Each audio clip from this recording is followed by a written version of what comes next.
Buenos días, compañeros. Bueno, como saben, a nosotros nos tocó el tema de regulación de la expresión génica. Mi equipo está conformado por Alejandra, Sebastián y su servidor Oscar. Bueno, les hablaremos detalladamente, paso a paso, cómo se da nuestra regulación. Yo les hablaré principalmente de los dos pasos, que es la pretranscripción y la transcripción. Bueno, como recordamos, para esta introducción, la información genética de cada individuo está contenida en el ADN que se encuentra dentro del núcleo o en las procariotas fuera de él. Bueno, más bien no tiene núcleo. Bueno, esta información, como sabemos, codifica para diferentes productos, proteínas, que nos van a conformar este individuo, este organismo, sea del tipo que sea, mientras sea un organismo vivo. Bueno, como recordamos, las procariotas tienen millones de nucleótidos, mientras que las células eucariotas presentan billones de estos. Cabe mencionar que solo una fracción de estos millones de genes, o billones de genes relativamente, se expresan de manera diferente, y solo unos cuantos lo que nos van a dar diferentes fenotipos. Bueno, sabemos, también tenemos 10.000 tipos de células diferentes que obviamente van a expresar genes diferentes, por lo tanto proteínas diferentes que van a contener el mismo genoma. Anteriormente se creía que el genoma se perdía o que los genes se perdían a la hora de que la célula se replicaba, pero ahora sabemos que no es así, ya que sabemos que contienen el mismo genoma, pero la forma en que se expresan o esa codificación, que es diferente, pues nos va a sintetizar diferentes ARN y por lo tanto diferentes proteínas para sus diferentes funciones. Por eso es que sabemos ahora distinguirlas. Bueno, y aquí tenemos una imagen donde nos muestra cómo se da todo los niveles de regulación y los 7 niveles en los que, pues, es de una manera general, la iremos viendo paso a paso. Y ahorita nos encontramos antes del primero, por eso es que marca hasta el 6, pero este es de la pretranscripción, entonces lo vamos a ir paso a paso, pero esto es una manera general de verlo. Bueno, para el nivel transcripcional del que les hablaba, que solo marcaba uno, bueno, para eso vamos a tener un cambio en la cromatina, que es de dos tipos. O sea, tenemos lo que es la metilación. La metilación pues va a tender a condensar lo que es la hebra de ADN, lo que nos va a inhibir la transcripción, ya que no nos va a permitir que los factores de la transcripción se unan a la cadena. Entonces, para eso tenemos lo que es la acetilación. Para esto tenemos unas enzimas llamadas acetiltransferansas, que pues lo que hacen es agregar los residuos de lisina. Bueno, un factor de transcripción va a reclutar a un coactivador. Lo que este coactivador nos va a hacer que empiece a acetilar lo que son las histonas, y al momento que las acetile se van a ir desenrollando del nucleosoma, lo que nos va a pues permitir que los factores de la transcripción se unan y pues complementen la maquinaria de la transcripción para que se dé. Bueno, y como vemos aquí, pues es una imagen representativa de la metilación y de la acetilación también, y cómo se desacetilan la misma hebra, lo que nos va a permitir, como ya les había mencionado, la unión de los factores de la transcripción. Bueno, para el nivel transcripcional tenemos los elementos que controlan la expresión, que es cis y trans. Como ya habíamos sabido, son secuencias que se encuentran cercas o lejanas al promotor. Bueno, dentro de la cis tenemos las secuencias que es del ADN, obviamente, el promotor, los potenciadores, los enhances, o los inhibidores, que son los silenciadores, pues donde se unen prácticamente los factores de la transcripción. Los trans precisamente son los factores de la transcripción que se unen al ADN. En el surco, ya ven que tenemos los dos surcos, el mayor y el menor, llegan al surco mayor y comienzan a interactuar en él de manera diversa, ya que pues pueden ser fuerzas hidrofóbicas, enlaces iónicos, puentes de hidrógeno, y pues serán, entre más relaciones tenga con la molécula, más fuerte será, que les voy a detallar un poco más adelante en una imagen más representativa. Solamente es para recordarle de manera general. Bueno, el control transcripcional en procariotas. Esta expresión se determina por condiciones ambientales. Vamos a tomar una condición ambiental como es la disponibilidad de alimento como condición principal. Para eso hay que repasar un poco lo que es un operón. Un operón es un fragmento del ADN que contiene dentro de él a los genes que codifican para diferentes proteínas, para él mismo sustentarse de estas mismas proteínas, o sea que él mismo se alimenta. Bueno, Los genes se agrupan en operones, como lo estamos viendo. Estos operones pues contienen la secuencia de genes para la misma célula, y los genes del mismo operón se prenden y se apagan al mismo tiempo. Esto quiere decir que está ocurriendo de manera simultánea. Bueno, y un ejemplo claro sería el operón de LAC de Escherichia coli, que pues precisamente metaboliza la lactosa y la convierte en sustrato en energía para las funciones de la célula. Este operón contiene 3 genes diferentes, que son el Z, el Y y el A. El Y codifica una permeasa de lactosa, que lo que va a hacer es introducir la lactosa dentro de la célula. El gen Z va a codificar para beta lactosidasa, que lo que va a hacer es romper los enlaces glucosídicos y manda lo que es la glucosa, y la galactosa la libera para que la use la transcripción. El gen A codifica para tiogalactosido transacetilasa, que elimina los tiogalactósidos. Bueno, como vemos en esta imagen, tenemos al promotor, el represor y el operador, así como los 3 genes diferentes. El represor va a ser un factor de la transcripción también. Este represor, cuando estamos en ausencia de lactosa, se va a unir al operador, lo que no va a permitir que se unan los factores de la transcripción y no pueda haber la transcripción, ¿verdad? Como vemos aquí, cuando tenemos disponibilidad de lactosa, esta se va a unir al represor, y el represor se va a liberar del operador, lo que va a permitir que llegue la ARN polimerasa y comience su acción. Con el control en eucariotes, bueno, para esto pues vamos a necesitar, la regulación se va a dar por una sola secuencia o múltiples secuencias. Para eso vamos a tener los que son los factores de la transcripción, que nos van a actuar como reguladores, factores generales de la transcripción, perdón. Estos factores de la transcripción van a ser capaces de conocer la secuencia promotora donde se va a iniciar. Bueno, como les comentaba en las diapositivas anteriores, estos factores de la transcripción se van a relacionar con la molécula de ADN mediante complementación. Como les comentaban, va a ser mediante puentes de hidrógeno, enlaces iónicos, fuerzas hidrofóbicas, y como nos dice esta imagen, si tiene más de 20 contactos esta interacción, va a ser una unión fuerte. Si es de menos, pues va a ser, y si se va a seguir interactuando, pero no va a ser de manera tan eficaz. Bueno, como les decía, los promotores en sí son secuencias donde se va a iniciar la transcripción.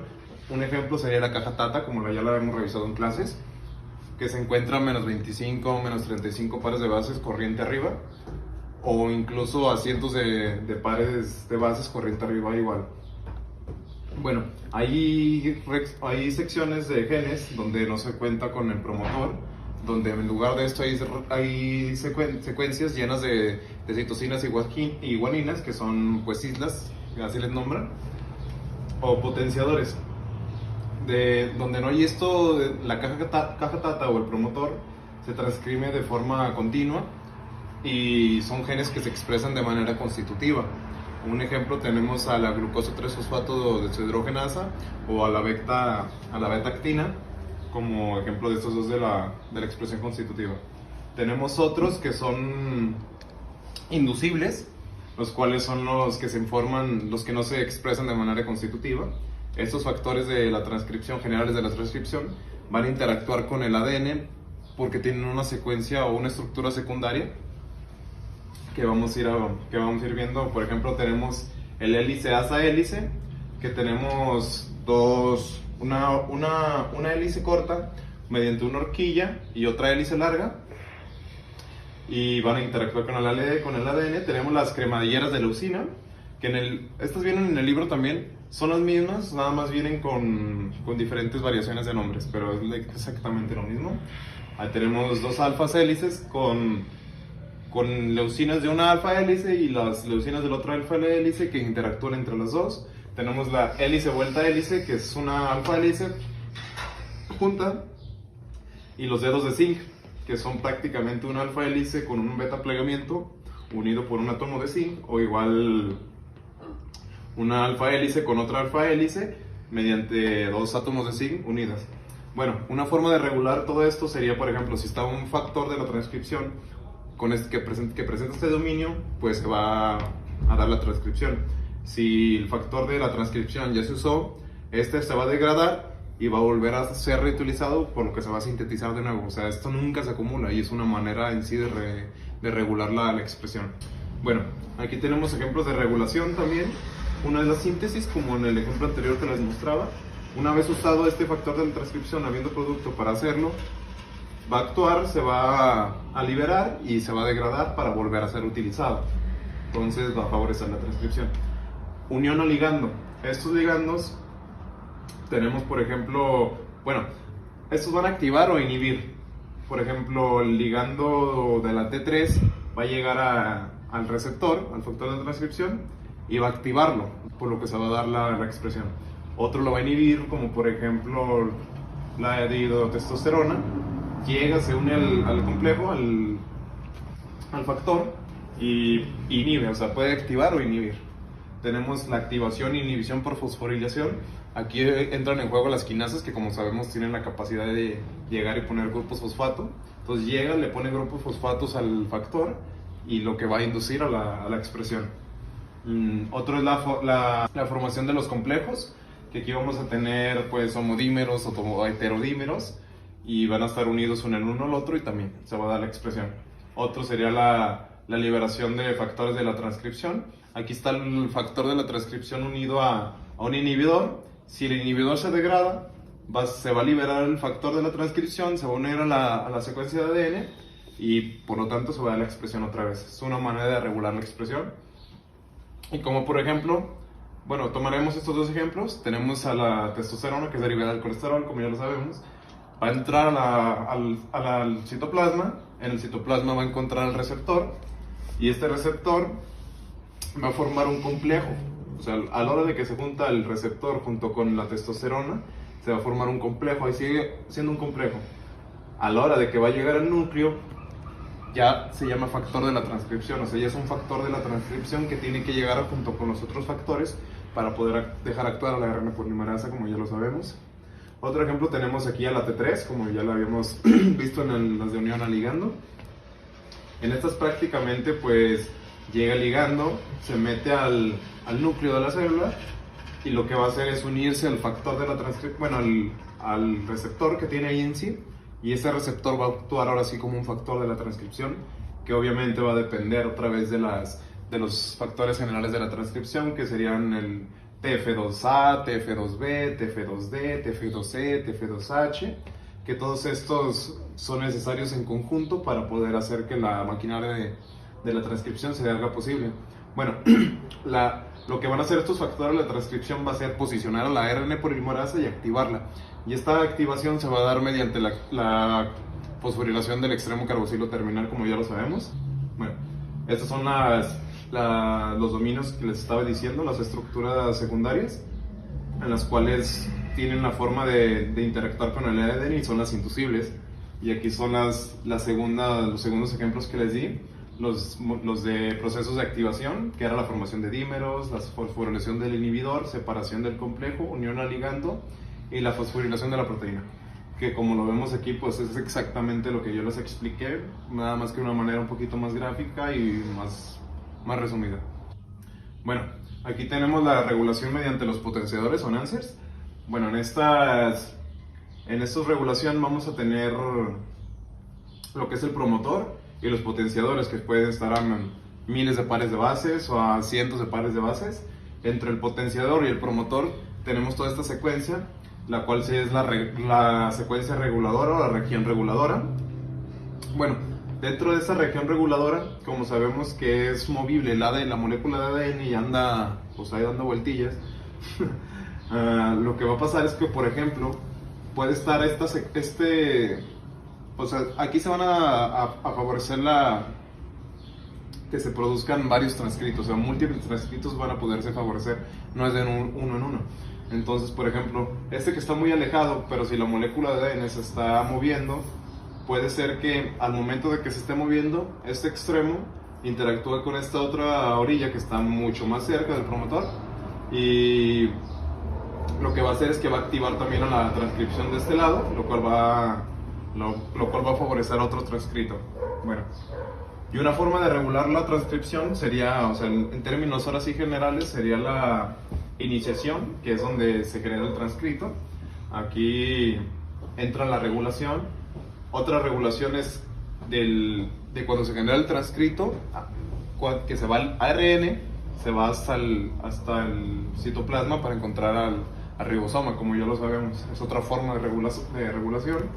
Otra, cuando ya se dio el inicio en la transcripción, es lo mismo que dije aquí, pero un poquito más gráfico. Se puede regular todo esto antes de iniciarlo, ya iniciándolo, e incluso cuando en el procesamiento también, que como sabemos en el procesamiento, pues es la eliminación de los intrones y que queden solamente los exones. Como sabemos, pues es el splicing en sí, en corte y empalme. Si damos que se favorezca el splicing, pues obviamente va a haber una buena expresión. Si no hay un adecuado splicing, no va a haber expresión. Y en dado caso de que se llegue a ver la expresión, pues vamos a tener enzimas, o más bien, factores de la transcripción ya mutados, que van a estar activando, desactivando genes, pues descontroladamente. Bueno, la atenuación en la transcripción es, por ejemplo, que se esté formando la hebra de ARN y se interrumpa ya que se forma una horquilla aquí. O sea, si se llega a pegar una horquilla, llegan unas enzimas, unas proteínas que lo que van a hacer es quitar esa estructura para que se vuelva a dar otra vez la transcripción y termine ese ARN transcrito. Y pues prácticamente sería todo. Los otros 5 niveles los verán con mis compañeros y espero y les haya entendido y haya quedado un poco claro todo esto. Bueno, yo les voy a hablar sobre el procesamiento del transcrito primario del ARN. El transcrito primario es el pre-ARNM, que consiste de exones e intrones. Para iniciar les voy a recordar un poco acerca del método de corte y empalme. Este proceso consta de la eliminación de secuencias de intrones del pre-ARNM, a manera que solo queden los exones y se tenga el ARN maduro. Las regiones reconocidas son mantenidas en una hebra de sentido 5' a 3', y el intrón se tiene en un sitio de ramificación, y las enzimas de este proceso son las ayustosomas. El ayustosoma está formado por 150 proteínas y 5 ARN de núcleos pequeños, o SN, conocidos como U1, U2, U4, U5 y U6. Las reacciones se pueden dividir en 3 pasos que tenemos aquí presentes.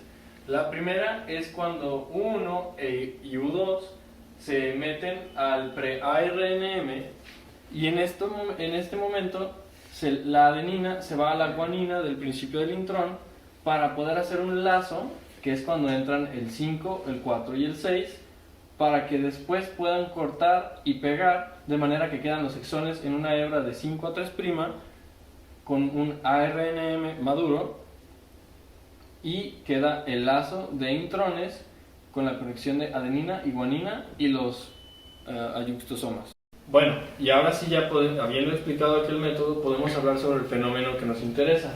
Este solo se puede encontrar en los organismos eucariotes, y este consta de las características de que el inmaduro es 10 veces más grande que el maduro. El inmaduro puede procesarse de diferentes maneras, que va a provocar distintos ARNM maduros y por tanto diferentes cadenas de polipeptídicos. Bueno, posteriormente hablando, algunos genes llegan a presentar secuencias ambiguas en las que ciertos tejidos o sectores son vistos como intrones, mientras que en otros sectores o tejidos se ven como exones. Esto origina ARNMs diferentes y proteínas de diferente calibre también. Bien, y ahora les voy a hablar acerca del transporte del ARNM al citoplasma. Para el ARN, como cualquier otra molécula que sale del núcleo, tiene que hacerlo a través del complejo del poro. Hay 3 modificaciones importantes que tiene que sufrir el ARN maduro para poder salir del núcleo. Estas son la adición de la caperuza 5', la adición de la cola poli A y la eliminación de los intrones, que como ya les había mencionado, es el corte y empalme. Al entrar al citoplasma, el ARN maduro se encuentra en los ribosomas que traducen la cadena polipeptídica. Estos interactúan con el ARN maduro y la cadena polipeptídica de una manera especial porque pueden hacerla de manera libre o pueden llevar la célula a la parte específica donde es necesaria. Si la proteína por sintetizar es de secreción o de membrana, esta presenta una peptidoseñal en la región aminoterminal que determinará el transporte hacia el retículo endoplasmático. Al salir del retículo, la célula identifica esta peptidoseñal y manda los tres componentes, ribosoma, ARN maduro y la proteína naciente hacia la membrana del retículo donde será finalmente sintetizada en su cadena polipeptídica. Por eso el dibujo aquí de que la pared de la membrana reticular y el pato Lucas son los tres componentes. Por eso está recargado en la pared. Por otra parte, la proteína entera puede ser sintetizada en el ribosoma libre, en el citosol, y las señales de su estructura son las que dirigirán el sitio a donde se necesita y es a donde se dirigirá. Últimamente yo les voy a hablar sobre la traducción del ARN maduro. Para entender el control sobre la traducción es necesario entender que se tiene que iniciar con un codón de inicio. Un codón son tres bases nitrogenadas que están juntas. El codón de inicio siempre va a ser AUG y estos dos se encuentran en la secuencia Shine del Garno en las células procariotas y en la COSAC, que son células eucariotas. En caso de que el reconocimiento tenga un déficit en la subunidad ribosómica, esta ignorará el primer codón y se saltará al segundo o tercero. Esto es un fenómeno conocido como la búsqueda de escape y estrategia, utilizada para producir dos o más proteínas diferentes en su extremo terminal a partir de un mismo ARN maduro. El ARN viral es un tipo que utiliza esta clase de mecanismos, ya que estos cuentan con consecuencias de nucleótidos específicos llamadas sitios internos, que no son reconocidos por el ribosoma y por ende inician su traducción en el segundo AUG. Gracias. Yo les voy a hablar sobre la degradación del ARN mensajero y bueno, primero tenemos que entender que el ARN mensajero está compuesto de un ARN que va a tener los nucleótidos, vamos a tener una caperuza en el extremo 5' y la cola polía en el extremo 3'. Y bueno, tenemos que el ARN mensajero se va a degradar de forma diferente en las eucariotas, tanto como en las procariotas, debido a que en las eucariotas tiene de 30 minutos a 10 horas en una globulina beta, me parece, de vida. Y bueno, en las procariotas tiene realmente pocos minutos. Aquí tenemos la molécula de la exonucleasa que está corta de 5 a 3, es decir, ella va a empezar a cortar desde la cola polía. Y bueno, ¿cómo lo va a hacer? Por medio de la hidrólisis, que va a ser cortando los enlaces fosfodiéstero. Y bueno, los ARN mensajeros que van a ser más inestables van a ser los que van a tener hacia el final nucleótidos de adenina y uracilo, que debido a que estos van a favorecer a que la cola polía se vaya degradando más rápido. Bueno, ya que vimos que tenemos la adenina y el uracilo y que de esto va a depender que se acelere el proceso, bueno, esto nos quiere decir que va a depender de los extremos de los nucleótidos que están más cercanos al carbono 3', pues va a depender de esto la duración de la degradación del ARN mensajero. Y bueno, vamos entendiendo más o menos qué es la cola polía, que va a ser el último extremo o el extremo que está unido al carbono 3 o a 3'.